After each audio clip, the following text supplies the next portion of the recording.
Hello नमस्कार, मी Suvarna home kitchen मध्ये परत एकदा तुमचं अगदी मनापासून स्वागत। सगळ्या सबस्क्रायबरचे धन्यवाद, सगळ्या व्ह्यूअरचे अगदी मनापासून आभार। असो पावसाळा असो, इडलीचं पीठ तुमचं फर्मेट होणारच, त्याची मी आज तुम्हाला खूप छान अशी रेसिपी दाखवणार आहे। तर त्यासाठी मी इथे घेतलेला आहे रेशनचा तांदूळ। कुठलाही तुम्ही जुना तांदूळ घ्या, इंद्रायणी तांदूळ घ्यायचा नाहीये, कारण इंद्रायणी तांदळाने काय होतं, इडली चिकट होऊ शकते म्हणून।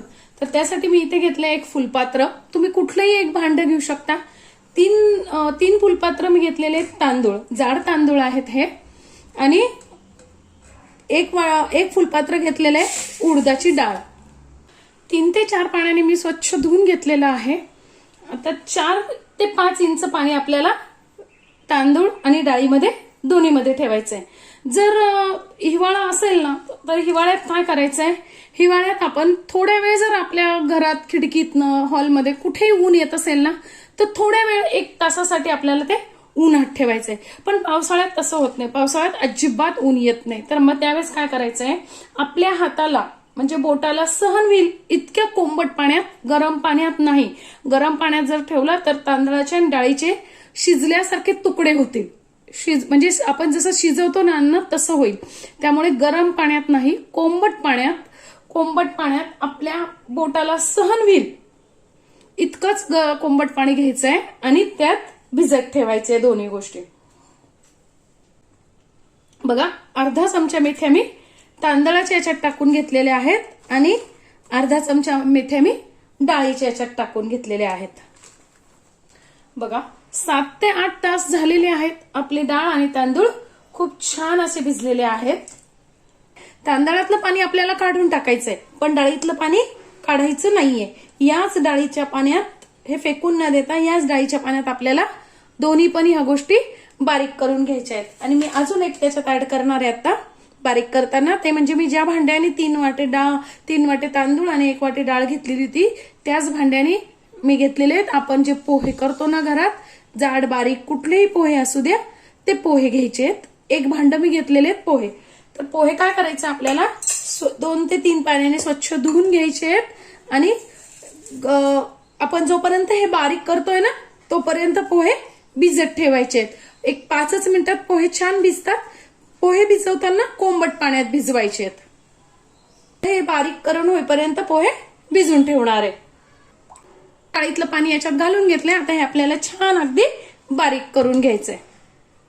अगदी बारीक असं एकदम सॉफ्ट मी असं पीठ करून घेतलेलं आहे। आता ती पण त्यात आपल्याला तांदळाच्याच पिठात टाकून घ्यायची। पण जे पोहे भिजून ठेवलेले होते ना, ते पोहे घालून घ्यायचे आहेत। बघा, पोहे पण आपले छान भिजलेत। पोह्याचं वरचं पाणी थोडंसं काढून टाकायचं आणि पोहे पण बारीक करून घ्यायचे। आपण पोहे पण अगदी सॉफ्ट असे मस्त बारीक करून घेतलेले आहेत। आता ते पोहे पण त्यातच मिक्स करून घ्यायचंय आपल्याला। 5 मिनिटं फक्त आपल्याला असं छान फेटून घ्यायचंय। एवढी मेहनत जर घेतली ना आपण 5 मिनिटाची, तर आपलं पीठ खूप छान असं तयार होतं। आता आपण छान 5-1 मिनिटं पीठ छान फेटून घेतलेलं आहे। बघा, आपलं पीठ अर्ध्या डब्यालाही थोडंसं खाली आहे। आता झाकण लावून उबदार ठिकाणी आपल्याला असं एकदम तुमच्याकडे शाल असेल किंवा मग बेडशीट असेल, जे काही उबदार असेल ना, ते असं गुंडाळून एक 8 ते 10 तासासाठी कमी फर्मेट व्हायला ठेवायचंय। म्हणजे आपलं पीठ खूप छान फर्मेट होतं। मी रात्रभर पीठ ठेवलेलं होतं, मस्त फर्मेट झालेलं आहे। आता जर आपण या पद्धतीने केलं ना, कोंबट पाण्यात थोडंसं भिजत घालणं पावसाळ्यात किंवा हिवाळ्यात असं, तर खूप छान मेथ्या घातल्याने पण खूप फरक पडतो आणि पोह्याने खूप सुंदर असा इडलीला कलर येतो। बघा, मस्त असं पीठ आपलं तयार झालेलं आहे। आता काय करायचं, आपल्याला जेवढं पाहिजे तेवढं तुम्ही पातेल्यात काढून घ्यायचंय। आता आपल्याला इनो, सोडा वगैरे काहीही घालायची गरज नाही, इतकं छान आपल्या पिठाला मस्त अशी जाळी पडलेली आहे। आता फक्त हे सगळं पीठ वापरणार आहे म्हणून मी सगळ्या याच्यात ते घालून घेतेय। नाहीतर तुम्हाला जेवढं पाहिजे तेवढंच पीठ तुम्ही पातेल्यात एका छोट्या याच्यात काढून घ्यायचंय आणि त्याच्यात मीठ टाकून घ्यायचंय। आपल्याला खाली असं तेल लावून घ्यायचंय खाली। म्हणजे मग इडल्या चिटकत नाही. आणि इडली अशी आपण जेव्हा टाकतो ना ताटात, तेव्हा काय करायचंय, फक्त एकदा ते दोनदा असं टॅप करून घ्यायचंय, म्हणजे इडली छान तयार होते. छान पाणी उकळून घेतलेलं आहे आणि आता आपल्याला मीडियम गॅसवर 7 ते 8 मिनिटं इडली छान वाफवून घ्यायची.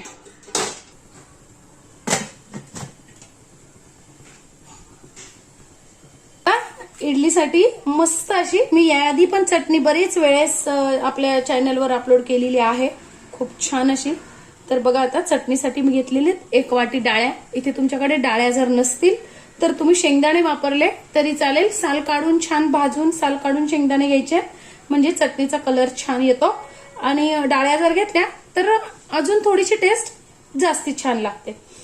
खोबरं घेतले 1 वाटी, 1 वाटी डाळ्या घेतल्या, थोडीशी घेतलेली आहे कोथिंबीर, 8-10 कढीपत्त्याचे पानं, त्यानंतर 1 इंच आलं आणि 4 ते 5 हिरव्या मिरच्या, चवीनुसार मीठ आणि थोडीशी साखर.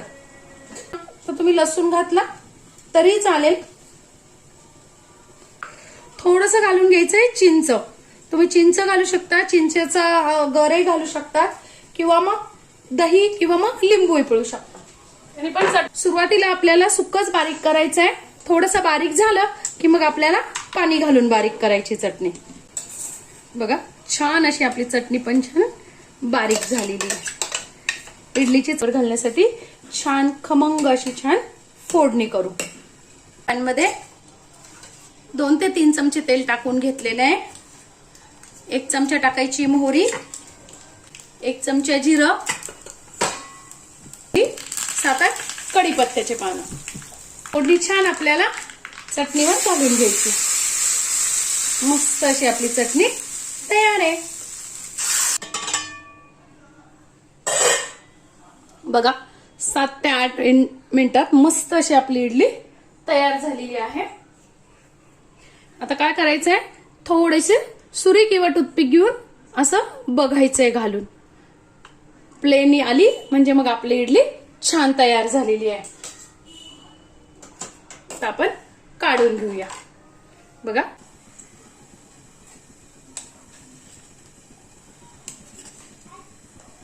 अजिबात चिटकत नाही, छान अशा आपल्या इडल्या तयार आहे. आपल्या इडल्या अगदी मऊसूत, पांढऱ्या शुभ्र आणि जाळी पण खूप छान अशी पडलेली आहे आणि स्पंजी पण खूप झालेले आहेत. परत आपली इडली पूर्ववत होते पूर्ण, म्हणजे आपली इडली खूप छान जाळीदार अशी झालेली आहे. बघा, जाळी पण खूप छान पडलेली आहे इडलीला. बघा, मस्त असं मी सांबार पण बनवलेला आहे उडपी स्टाईलने. सांबारची व्हिडिओ मी याआधी आपल्या चॅनलवर अपलोड केलेली आहे.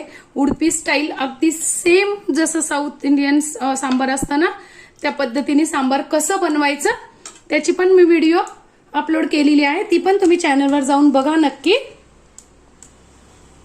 आजची माझी ही व्हिडिओ तुम्हाला कशी वाटली? या पद्धतीने तुम्ही हिवाळा, उन्हाळा, पावसाळा कधीही पीठ फर्मेट करा, खूप छान असा फर्मेट होतं. आजची माझी व्हिडिओ तुम्हाला कशी वाटली कमेंट्समध्ये नक्की सांगा. चॅनलला लाईक, सबस्क्राईब आणि शेअर करा. धन्यवाद.